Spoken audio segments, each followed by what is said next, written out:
Supreme court में Kolkata rape murder case की अगली सुनवाई 17 सितंबर को होगी। आज बंगाल सरकार और सीबीआई ने अदालत में स्टेटस रिपोर्ट सौंपी।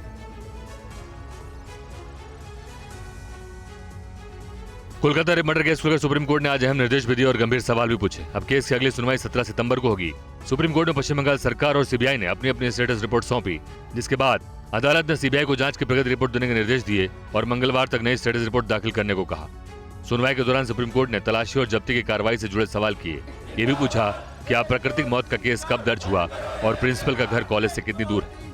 पश्चिम बंगाल सरकार के वकील कपिल सिब्बल ने अदालत के सामने हड़ताल की वजह से मरीजों की मौत का भी आंकड़ा रखा और बताया कि इस दौरान 23 मरीजों की मौत हो चुकी है। साथ ही ये भी बताया कि वारदात से जुड़े नमूनों को सीएफएसएल के पास दोबारा भेजा गया है। सरकार ने स्टेटस रिपोर्ट के साथ स्वास्थ्य विभाग की रिपोर्ट भी सौंपी है। कोलकाता के आरजीकर मेडिकल कॉलेज की घटना को आज 1 महीना पूरा हो चुका है और सुनवाई के बीच पश्चिम बंगाल में विरोध प्रदर्शन का दौर जारी है।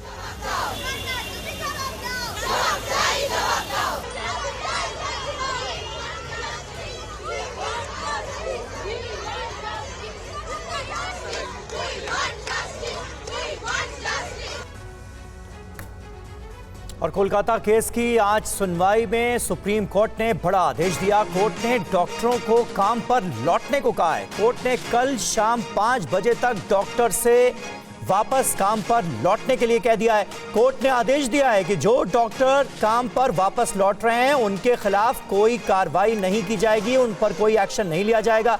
दरअसल बंगाल सरकार ने सुनवाई के दौरान कहा था कि डॉक्टरों के काम पर नहीं होने की वजह से अब तक 23 लोगों की जान जा चुकी है और उसके बाद सुप्रीम कोर्ट की तरफ से जो डॉक्टर्स काम पर नहीं आ रहे हैं उन्हें यह निर्देश दिया गया है।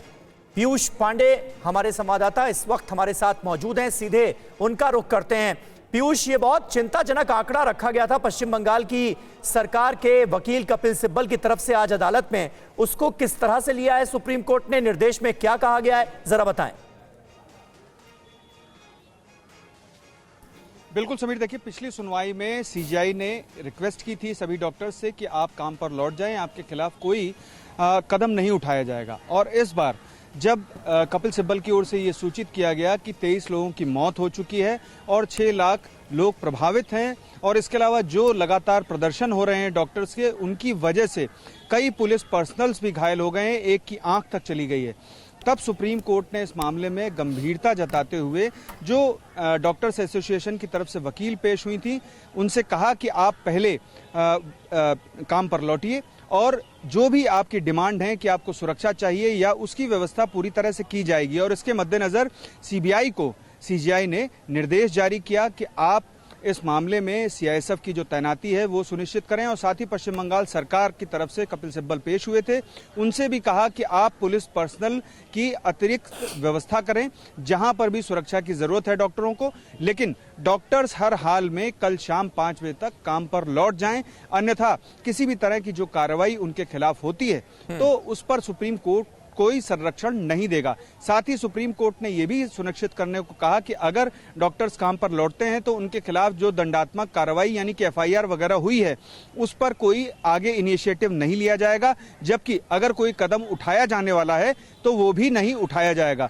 इस मामले में सुप्रीम कोर्ट अब अगले मंगलवार को सुनवाई करेगा और सीबीआई जो अगली स्टेटस रिपोर्ट दाखिल करेगी उसमें स्थिति स्पष्ट करेगी कि आखिर उनके पास क्या सुराग हैं, जांच किस दिशा में जा रही है और अभी तक उन्हें क्या मिला है। अहम बात यह है कि सुप्रीम कोर्ट ने आज इस मामले में जो पोस्टमार्टम का चालान था उस पर भी सीबीआई को और पश्चिम बंगाल सरकार से कहा है कि इस पर जो चालान गायब है ऐसी बातें सामने आ रही हैं। एक आवेदक की तरफ से ये प्रश्न उठाया गया था, उसके बाद सीजीआई ने साफ किया कि आप इसके बारे में सही सूचना हमें अगली सुनवाई में प्रदान करेंगे और अब इस मामले पर अगली सुनवाई अगले मंगलवार को होगी। बहुत शुक्रिया पीयूष आपका इस जानकारी के लिए। कल शाम 5 बजे तक का एक तरह का अल्टीमेटम दे दिया गया है। काम पर वापस लौटने के सुप्रीम कोर्ट ने निर्देश दिए हैं तमाम डॉक्टर्स को।